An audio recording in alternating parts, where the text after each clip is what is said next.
एक बार फिर स्वागत है आप सभी का श्री न्यूज में और मैं हूं आपके साथ यूबी चौधरी। आइए नजर डालते हैं उत्तराखंड के कुछ मुख्य खबरों पर। उधम सिंह नगर के किच्चा में एम्स ऋषिकेश के सोशल आउटरीच सेल के सैटेलाइट सेंटर द्वारा एक स्वास्थ्य शिविर का आयोजन किया गया।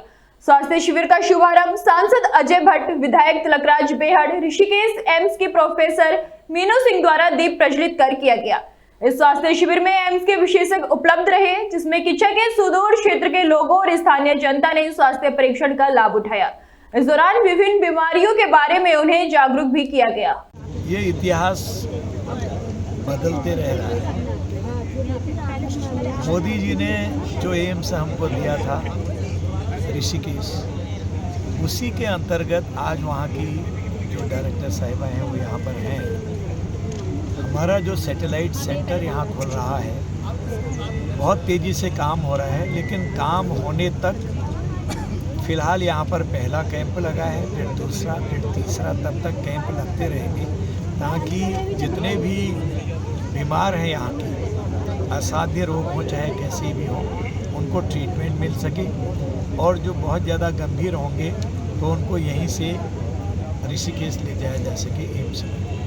हमारे पूर्व राज्य रक्षा मंत्री जी और यहाँ के स्थानीय सांसद अजय भट्ट जी ने बताया आपको कि प्रधानमंत्री जी की जो विजन है उसके मुताबिक हमारे पूरे देश में प्रधानमंत्री स्वास्थ्य सेवा के अंतर्गत एम्स खोले जा रहे हैं, जिनमें से एम्स ऋषिकेश 2012 में शुरू हो गया था। 2005 में उसका फाउंडेशन स्टोन रखा गया था। उसी तर्ज पर किच्छा में कुमाऊं की जनता को ध्यान में रखते हुए एक दूसरा एम्स बनाने का प्लान है, जिसका अभी सुपर स्पेशलिटी सेंटर जो है उसका निर्माण कार्य शुरू हो चुका है, बहुत तेज़ी से आगे बढ़ रहा है और 2025 तक हमारा ये उद्देश्य है कि वो पूरा बनकर तैयार हो जाए और यहाँ पे सुपर स्पेशलिटी सर्विसेज जैसे कार्डियोलॉजी, न्यूरोलॉजी, कैंसर केयर, वो सब हम दे सकें। बच्चों का भी एक अस्पताल बनाने का हमारा पूरा। उत्तराखंड के पूर्व मुख्यमंत्री और विकास पुरुष के नाम से विख्यात पंडित नारायण दत्त तिवारी की जयंती और पुण्यतिथि के मौके पर उन्हें याद किया गया।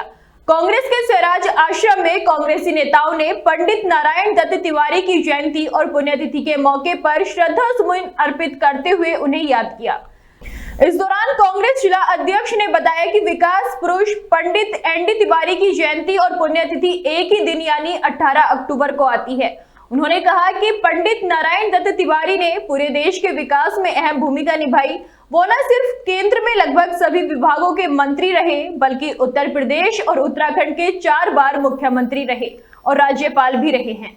उन्होंने उत्तराखंड को विकास की नई गाथा लिखने में अपना अमूल्य योगदान दिया। यही नहीं, कांग्रेस को स्थापित करने से लेकर समाज में विभिन्न माध्यमों में अपना योगदान देने के लिए आज भी उन्हें याद किया जाता है। जैसे विकास कार्य देखते आ रहे हैं, इतना मतलब विकास कार्य यहाँ पे हुआ था उत्तराखंड में, और जैसे कि उद्योग सबसे ज़्यादा, जैसे सिटकुल है, कई मतलब यहाँ पे कॉलेज है, तो हम स्वर्गीय नारायण दत्त तिवारी जी की देन है और उसे हम लोग भूल नहीं सकते। और आज जो हमारे लिए बड़े हर्ष का विषय है और उन्हें हम हर्षोल्लास के साथ याद भी करते हैं और सत सत नमन भी उन्हें हम करते हैं। देखिए, स्वर्गीय नारायण दत्त तिवारी जी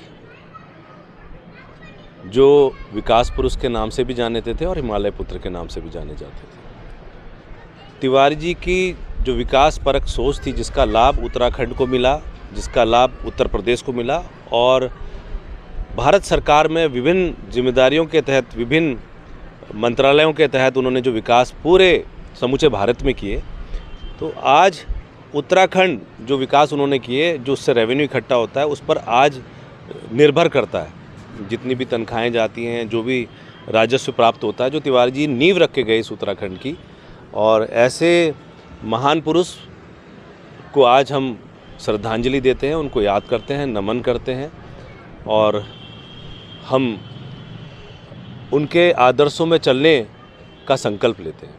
बुनियादी रूप से कांग्रेस को स्थापित करने का काम किया और उत्तराखंड के एक बहुत बड़े नेता थे, जिन्होंने पूरे देश के अंदर उत्तराखंड का गौरव बनाने का काम किया है। और आज हम सब लोग उन्हें याद करके उनके मूल्यों पर चलने का, उनकी नीतियों पर चलने का संकल्प लेते हैं। और जिस तरह से उत्तराखंड जब बना, तो जो एक नया विकास के आयाम माननीय नारायण दत्त तिवारी जी ने दिए, विकास पुरुष के नाम से आप प्रसिद्ध थे। आज हम जब देखते हैं कि मौजूदा सरकारें या मौजूदा कोई भी उसके बाद रहा, तो वो गति आगे नहीं बढ़ी। तो आज हम संकल्प लेते हैं कि सरकारों को भी सदमति मिले और वो नरेंद्र तिवारी जी के जो अधूरे पड़े कार्य हैं, जो उनके नीतियाँ थी, उसके अनुसार चले। तिवारी जी सब जानते हैं कि उनको एक विकास पुरुष के नाम पर पूरा प्रदेश, पूरा देश, एक आम जन जानता था। और जिस तरीके से मैं समझता हूँ कि चाहे उत्तर प्रदेश से लेकर के उत्तराखंड तक वो लगातार दोनों राज्यों के मुख्यमंत्री रहे, देश के गृह मंत्री रहे, लेकिन जिस तरीके से उन्होंने विकास की एक गाथा को आगे बढ़ाया, इसलिए उनको पूरा देश, पूरा प्रदेश विकास पुरुष के नाम से जानता है। वो एक ऐसे देश के एक ऐसे राजनेता हैं जिनकी जन्मदिन और पुण्यतिथि एक ही दिन मनाई जाती है।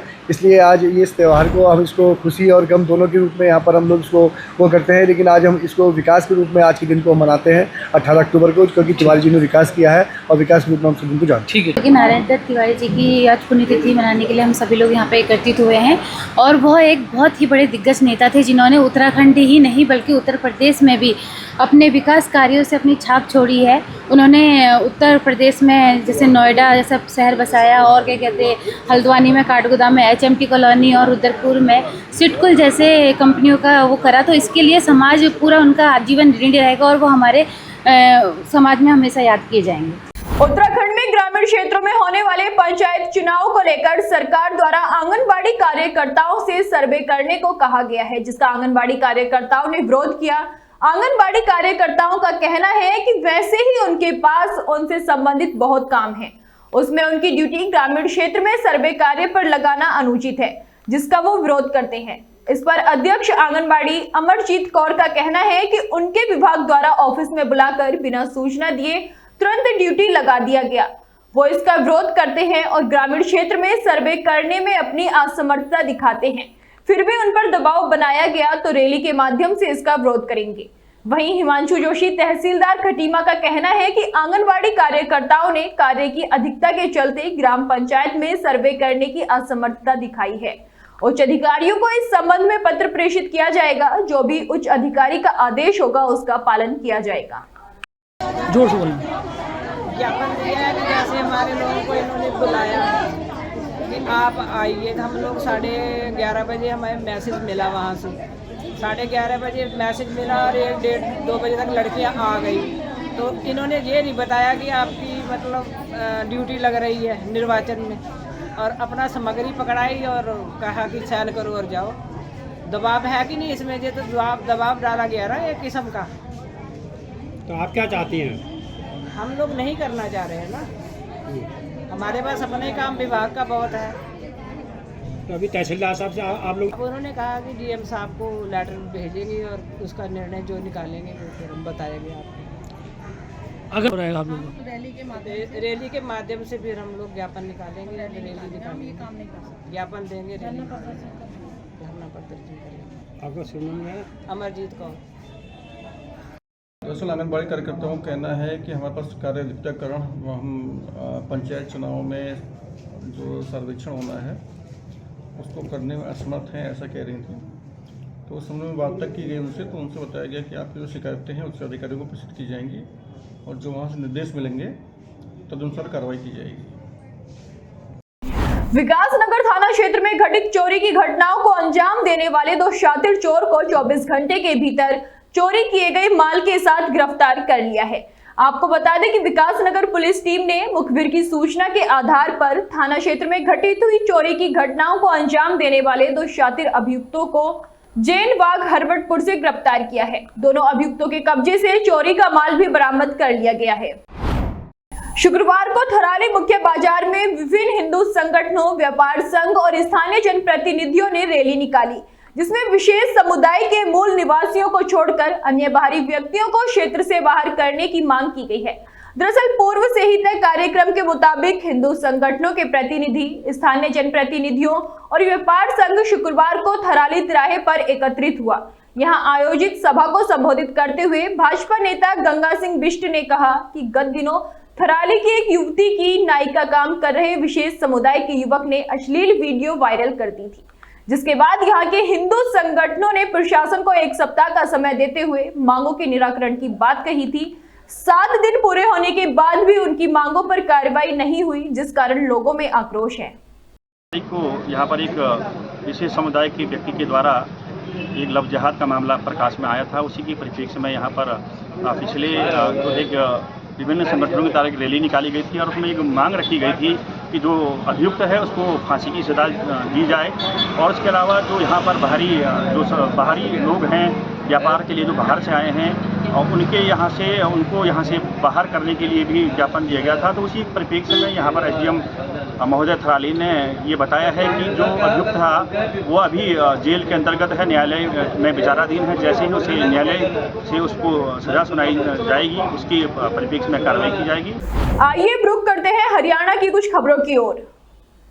पलवल जिले में लगातार डेंगू के पांव पसारने पर मरीजों की संख्या में बढ़ोतरी देखी जा रही है, जिसके चलते जिला चिकित्सा अधिकारी जय भगवान जटियान ने बदलते मौसम के साथ साथ खान पान और रहन सहन के बारे में जानकारी दी। उन्होंने बताया कि मौसम परिवर्तनशील है, ऐसे में डेंगू मौसम के हिसाब से चारों तरफ फैल रहा है, जिसको लेकर हम सब में जागृति होना बेहद जरूरी है। उसके लिए बचाव करना बहुत जरूरी है। डेंगू से बचने के लिए आसपास स्वच्छ वातावरण हो, ज्यादातर घर का बना खाना ही खाएं। इसके अलावा योग प्रक्रिया पर भी जरूर ध्यान दें। वहीं डेंगू के मरीजों की बढ़ती संख्या को देखते हुए नागरिक अस्पताल में अलग से डेंगू वार्ड बना दिया गया है, जहां पर तमाम डेंगू के मरीजों को पूरी सुविधाएं दी जा रही हैं। वहीं डेंगू से बचाव के लिए कई टीमें पूरे जिले में बनाई गई हैं, जो हर घर में जाकर लोगों का सैंपल लेने के साथ ही लोगों को डेंगू से बचाव की पूरी जानकारी भी दे रही हैं, जिसमें स्वास्थ्य विभाग की टीम, आंगनबाड़ी के कार्यकर्ता भी इस टीम में शामिल हैं। जहां डेंगू के मरीजों की पुष्टि की हो जाती है, वहां पर टीम के द्वारा फॉगिंग भी कराई जा रही है। फिलहाल मेरे साथ इतना ही। ऐसी तमाम बड़ी खबरों को जानने के लिए देखते रहिए श्री न्यूज।